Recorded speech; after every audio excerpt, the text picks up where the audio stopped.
Welcome to the podcast, Gavin. It's absolutely fantastic to have you on today. Thank you very much, Lesley. It's absolutely lovely to be here, and thank you for inviting me. My absolute pleasure. So I'm going to ask you the same question I ask all my guests. What is your money story? Well, I think it starts back in childhood. I was brought up in Sussex. Money was quite short during my childhood. My father was in his late 40s when I was born, so it was a fairly distant relationship. And he'd already retired due to ill health by the time I was a teenager. He'd had a variety of unskilled jobs. The family university, and that just wasn't on the radar for us. It wasn't that they wanted to hold us back. They wanted me and my brother to do well. They just had no idea how things worked. I went to sixth form college. I didn't even understand what UCAS was when they started talking about it. So I didn't bother to go to any of the meetings or apply until it was too late. So the emphasis was always at home, get yourself a steady job, because that's what my dad had never had. So I ended up joining Woolworths as a management trainee. Good old Woolworths. Yeah, good old Woolies. And I'd always had an interest in personal finance, just sort of reading the papers, the money pages and that sort of thing. And I remember knocking on the door of the personnel officer, as it was known in those days, on my 21st birthday to say, can I join the Woolworths pension scheme, please? Because I think that I didn't, I'd seen what my parents were going through with money problems, and we weren't poor, but there wasn't a lot of money there, and I didn't want that sort of future. Anyway, after a few years, I was a store manager, and an opportunity arose. Kingfisher, who owned Woolworth, B&Q, Comet, and Superdrugs at the time, were looking for member representatives for the Kingfisher Pension Trustee, as it was known. This was quite revolutionary at the time. It was something that was brought in legally after the Maxwell affair, but Kingfisher were ahead of the curve then. So I got myself elected, and I spent a few years as a member of the pension board. And I started getting asked for guidance by local managers and staff about what to do with the pension. And I thought, oh, I enjoy this.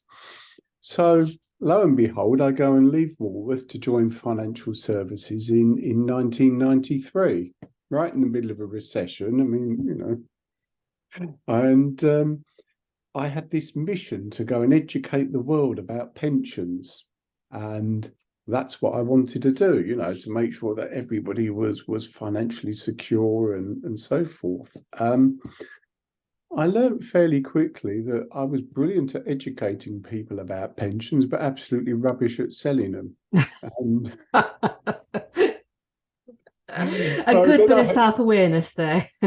Absolutely. Well, it got pointed out to me after about 6 months, when I hadn't written any business, as they put it in those days, that we needed to work on my sales skills and stop educating people and start selling to them. Otherwise, you're going to be a very poor educator. So I built up a practice through cold calling in those days, and over time linking with an estate agent. And during that time, I mean, money's never been the prime motivator for me beyond the sort of security and the comfort.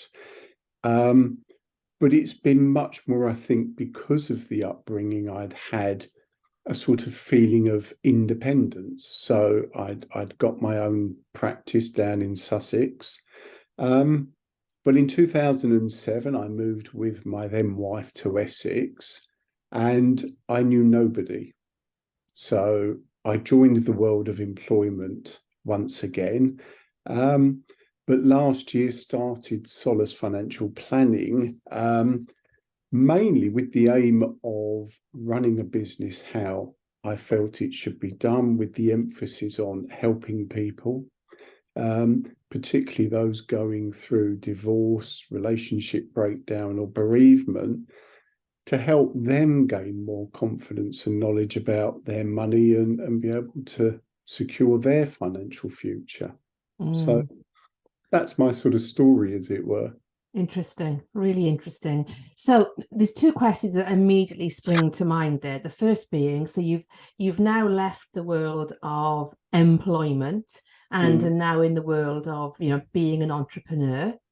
How differently have you had to approach this new venture to when you were in employment?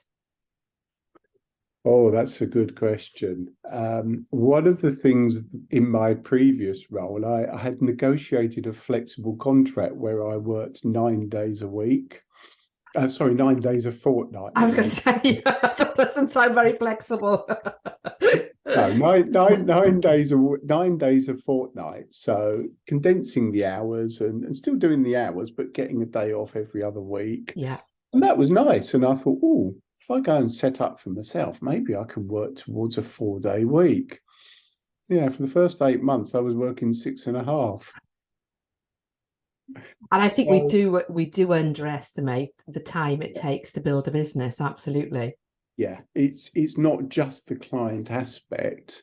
It's the regulatory aspect as well as the running the business. It's all three plates. And I was looking back to the situation where I had my own practice in Sussex up until 2007, but so much has changed since then that, you know, that aspect of it, I mean, it's all sorted now, but the first 6 to 8 months were a huge learning curve. But, you know, we're through that now, and looking at, you know, growing the business and talking to a lot of people. I've got a support team around me now, which is great, and things are moving well. So that's that. It was a good move. Good. But the most important thing is being able to shape the business towards the needs of the people that I want to help. And how do the needs of your clients, so in terms of they're bereaved or they're separated, divorced, how do you think they differ from the needs of other clients that are not going through those situations? In a lot of the cases, it's because the person that has been bereaved, or the person that gets referred to me because they're going through a separation or a divorce, is often the person that hasn't been the one that is organising the family finances. And it's still very, very common for one person in the relationship to take sole responsibility for that. And when the other party finds themselves on their own, there's a level of panic, there's a vulnerability there about what do I do and how do I do it, and how do I cope with all of this stuff? Because we don't teach finances in school. People don't come out of college or university with you know, how things work in the financial world. And the financial services arena, you know, does make it more complicated than it needs to be sometimes. So people just need someone to say, well, look, you know, let's put all of this into perspective. No, and you're right. And I think when you're going through a bereavement, when you're going through a divorce, and what is normal to you is no longer your norm, essentially. And if you have left certain aspects, you know, of your day-to-day life to somebody else to manage, to have somebody who is able to understand what you're going through, but also to explain to you the important things that you need to understand, rather than it's the jargon, I think, very Mm. often that can be off-putting to people. Just as you said, during your introduction, that you hadn't heard of UCAS, and therefore you didn't know what that meant, what that stood for, and therefore what you should be doing with regards to attending those sessions, filling in a relevant form, etc. I think with finances and with money, because it's something that we are discouraged from talking about. This is why this podcast was started in the first place, to encourage those conversations. But because we are discouraged, and because when we get to a certain point in life, very often we can feel, if we haven't asked those questions already, it's too late to be asking them now because I'm going to look stupid. I'm going to give the impression I don't know what I'm doing. And then when you add that layer of what is going on when you are bereaved or going through a divorce, it must be very overwhelming to then add the layer of money and what to do next on top of all of that. Absolutely. I had a case just yesterday afternoon with somebody, and she used those exact words. She said, I feel so stupid and so embarrassed. I said, well, don't be. It's not your fault that, we have all of this jargon that inevitably gets condensed into, 3-letter abbreviations, but half the time the people don't understand what the abbreviations is, what the whole jargon is. And it's just about simplifying that and breaking it down and explaining it in, simple, easy to understand terms. I use a lot of diagrams and pictures. They seem to do the job for people. Yeah, and I think as well, it can. So there's very much a shame that can be associated with money. That if you don't know how to do certain things, if you don't understand the jargon. But I think of our household, and in my household, it is my husband that does the laundry. I don't do the laundry. We've decided, I will do the cooking and the shopping. He will do the laundry. Fortunately, we have somebody that does the ironing for us, and we have people that do the cleaning for us. But the way things are broken up in our household, and I can remember my husband was away. It was a new washing machine. My husband was away. I was going to do the washing because he was away, and I didn't have a clue whether the washing powder went in one part of the drawer or another part of the drawer. And it's not that I am stupid. It's just I don't do that particular part of the of the household chores, essentially. And it can be very, very, the same with money.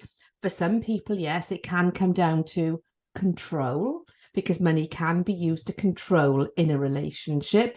But also it can be purely down to, this is what I will do, this is what you will do. And you don't think of the consequences with regards to what happens when that person isn't there.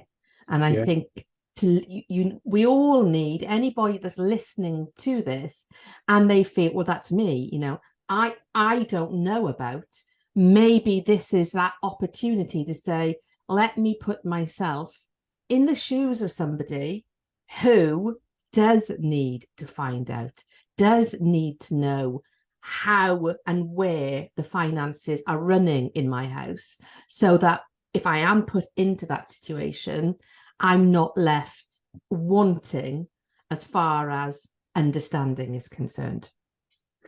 Oh, you're absolutely right. And I think the important thing to also emphasize is that quite aside from it not being a weakness in the individual that they don't know these things, it's definitely not weak people. I mean, I've got one particular client, extremely strong, very positive, assertive, successful businesswoman. She said to me, Gavin, I have to admit, I don't know how pensions work. I've got a pension sharing order for the divorce. I hate doing this, but I'm going to have to hand it over to you for advice because you know what you're doing. It's absolutely competent and confident in every other area of her life, except for that one area. Yeah. And that's what people, it's what we all need to do, I think, is recognize when it's time to get somebody else who knows how to do something better than you involved. And I think that's exactly it, isn't it? It's having that confidence to recognize what you are good at, what you know about, and what is not your, your area, your zone of genius. And I think the whole area of finance has year on year become more and more complicated. And I can clearly remember there was an advert from HMRC probably about 3 years ago saying tax doesn't need to be taxing. And I thought, no, it doesn't need to be taxing, but you make it taxing. And I think that is the problem when you bring in so much regulation and so much documentation because of that regulation and because of different caveats and different clauses, etc. People can become overwhelmed, but not just that, because there are so many charlatans and so many sharks out there, it is being really, really careful about how and who you go to for the right advice. And I think what I really like and respect about what you do, a lot of the work that you get is through referrals. And that creates that safe network for people, because there can be nothing worse, I would imagine, than going through what they are going through and then almost having to pick out a yellow pages, not yellow pages these days, but it's a good analogy to use, and to look at financial advice, financial advisors. Who do I go to? Who do I ask? What do I ask? But I think when you have the right referral network and people who endorse what you do and know that you are a safe pair of hands, putting your hand up as that individual and being able to say, look, I really don't know. I really don't know what to do. But to know they're in safe hands at probably the most vulnerable time in their lives as well must be hugely reassuring. Yeah, I think it is for people, and it's about taking that time as well. Time is extremely useful in this process, and it's about slowing things down. One of the things I often find is that there is a tendency for people, they go into what we call system one thinking. There's a book by Daniel Kahneman, Thinking Fast and Slow. And system one thinking, as he describes it, is very sort of knee-jerk. It's almost the fight and flight. And it's not unusual for somebody to have an initial meeting with me, and they're all sort of, oh, I know what to do, and I've been thinking about this, and what I need to do is, well it's like, let's just slow it down. Let's just calm down and just take it easy. Let's just have a chat, explore what your situation is, how you're feeling and how you're interacting, and just get them into what he calls system two thinking, which is then when the thought processes come through, we think more rationally and slowly. It's the old, I can't see the wood for the trees scenario sometime. And that's a great healer. And I would say to anybody listening, if you've got somebody, particularly in financial services, but anywhere that is trying to hurry you along, that's not right. They should be moving at your pace, and sometimes even slower, just to give you time to reflect and think about what you do. The FCA has put all sorts of, there I go with jargon, Financial Conduct Authority. They've put all sorts of processes in place to give people time to think about what they've done. But people should be taking that time throughout the process, not just at the end of it. Yeah, absolutely. And what are, it's very difficult, I know, in the course of a podcast to give a masterclass, and that's not what this question is all about. But people very often feel a little bit more comfortable when they have a little bit of knowledge. What are some of the basics that people should be trying to equip themselves with, or trying to educate themselves on, just to ensure they're keeping themselves safe in that first instance? So I'm sure that lots of listeners like me have had phone calls, for example, saying, we've been advised by the government, and we've been asked by the government to contact everybody that has a private pension to ensure you have the right level of provision. When actually I am so well versed in scams, I know that is not a genuine call, basically, but not everybody, is as savvy sometimes, particularly when put in pressurized situations. So what would be some of the tips you would give to allow people to just, in those first instances, equip themselves with a certain amount of information to give themselves that confidence?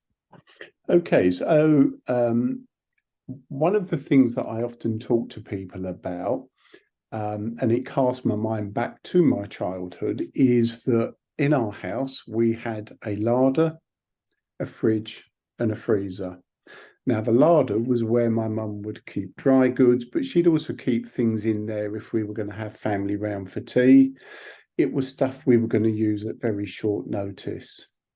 We had a fridge. We all know what a fridge is for. You keep stuff in there for a week or so, and a freezer is for longer.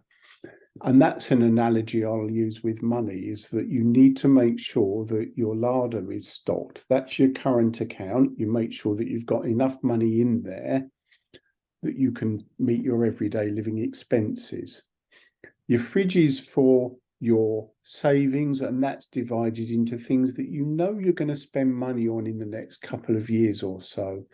One of the big issues is people leaving themselves without enough emergency money. Life has a habit of springing surprises on us, and you need to make sure that you've got enough money in there for things you're going to spend money on, be it holidays or planning for a new car or whatever it is. Always get yourself into a situation where somebody is paying you some interest for using your money, not you paying them interest for using their money. And then once you've done that, your freezer is your longer term. That's your saving for long term, be it retirement or a particular goal. When you've got the first two sorted, then you need to start looking at getting advice from an authorised financial advisor. And that's where you can turn to the Financial Conduct Authority and check out anybody. As you've kindly mentioned, referrals and recommendations are always a good place to start, but there are other ways to look. So if anybody is given to you as a recommendation, go onto the Financial Conduct Authority website, make sure that they are registered, make sure that there is what they call an FCA number, because then you can actually, make sure that they are dealing in authorised products. Stay away from the scams, the unregulated people that are out there. I love that analogy of the larder, the fridge, and the freezer. And I've written that down because I think being able to break it down into those simplistic terms, and you and I are very much on the same page. When I speak to clients, it is about, particularly clients who want to reduce their level of debt. It's not an unhealthy level of debt in terms of there's no kind of court things in place. They're not going to be bailiffs knocking on their door, but they want to reduce down the amount of credit card debt they have. They want to reduce down their reliance on an overdraft, etc., etc. And I will always say to them, before you think about reducing your debt, build up a savings pot first of all, because if you don't have a savings pot, all that's going to happen when those things like boilers breaking down or something happens to your car, tires need replacing, if you haven't got that pot of money, all that's going to happen is you're paying down your debt. You're going to have to reuse your credit card then in order to pay for those little things that happen. But if you're creating that fund using your fridge analogy, that allows you then to be looking at the bigger picture. And I love the fact that you separated, you can manage your larder and your fridge, but when it comes to your freezer, go and find some regulated advice, a regulated advisor who can actually hold your hand through the different ways to look at longer term investment, plan for your retirement, and to make it as effective as possible. And I'm very, very that's what I'm looking for. I'm very visual when it comes to how I remember things. So I'm always now going to have your larder, your fridge, and your freezer in my head. I think I'm going to pinch it, actually, because that is so good. So thank you for that. You're welcome. So as far as your clients are concerned, what are they coming to you expecting you to do for them? That's a really good question, because often what they're expecting is what they get at the end of it, but there's a bit that goes in the middle, because often people will come in with a carrier bag or a box full of documents. They'll slap them on the table and they'll go, right, I need help with this. And on many occasions, they've walked out of the meeting room with the box or the bag and they've said, we haven't actually got around to talking about this yet, but I love how we've talked about what we want to do. We've never talked about that before. Because if I don't understand what somebody wants to do with their life, what right have I got to advise them on their money? You can't help people to plan for their future if they don't know what they want their future to look like. So the first meeting is just sitting down with a notepad and just having a chat. It's talking to them about what they want their life to look like in the short term, the medium term, and then just drawing that out. And when I say drawing it out, it then becomes in literal sense drawing it out, because I use something called cash flow forecasting. So we have a timeline and we say, well, look, this is where you are now. And we'll draw this timeline out over the next 15, 20, 30 years, whatever it is, with significant events, might be retirement or children going into uni or whatever it is. Once we've got that in place, then we can start setting out the milestones and looking at what you're going to need. So what resources have you got available to you now? What resources are going to become available to you in the future? And what resources might you need to help you to achieve what it is that you want to do in life? So that's the first stage. That's something called lifestyle financial planning. It was something I discovered a few years ago through a guy who's had a huge influence on my career, called Paul Armson.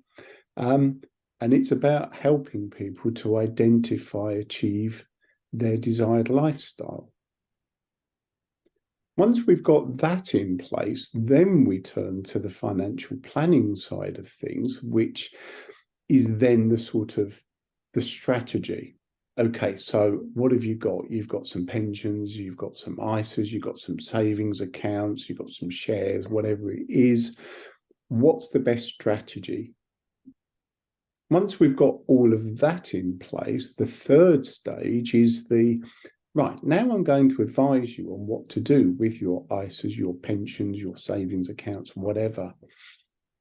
And that's the way that I believe that it should be done. There are unfortunately still too many cases where a lot of people rush straight to the third stage.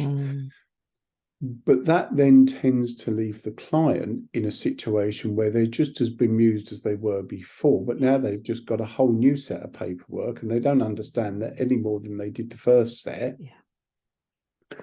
And if you sit down with them at some point and say, well, why did you do what you did?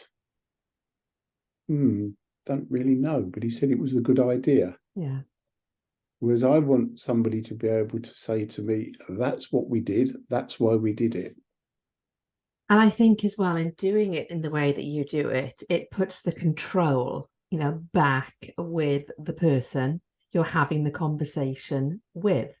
They're talking about life happening again for them rather than life happening to them, and viewing their money as something that can work for them rather than something that is against them.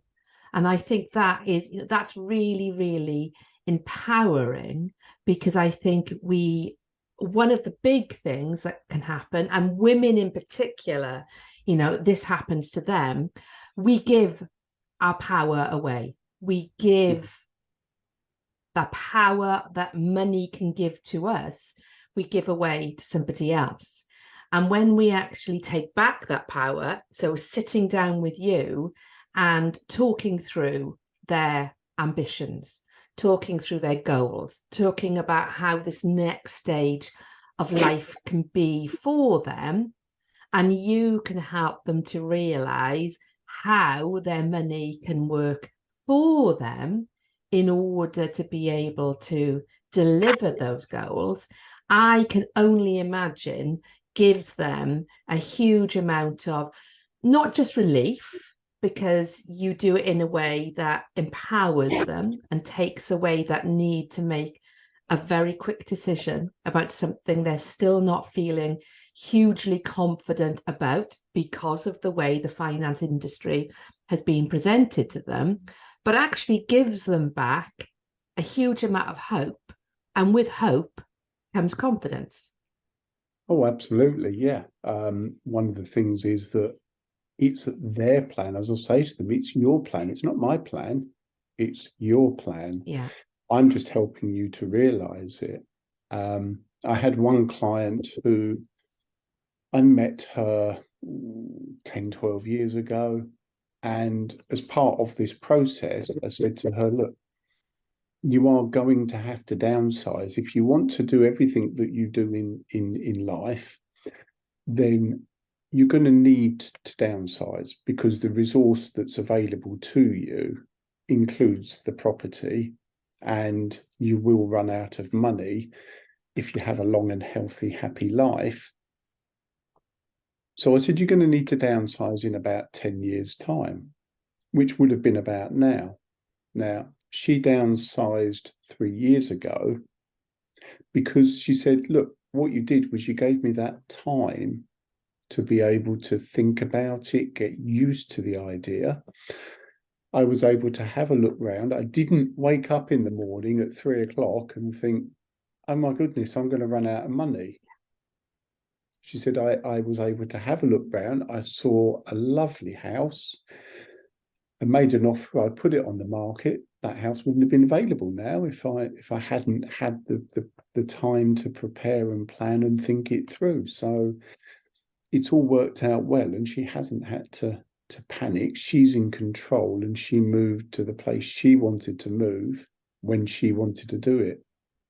And I think that is fantastic, because I think very often when something is presented to us as a lack of choice, something that we have to do, we may not only be resentful, we could end up feeling as though that's our fault because we haven't catered for our longer term requirements, or we can end up feeling scared because we need to make what we perceive to be a very quick decision.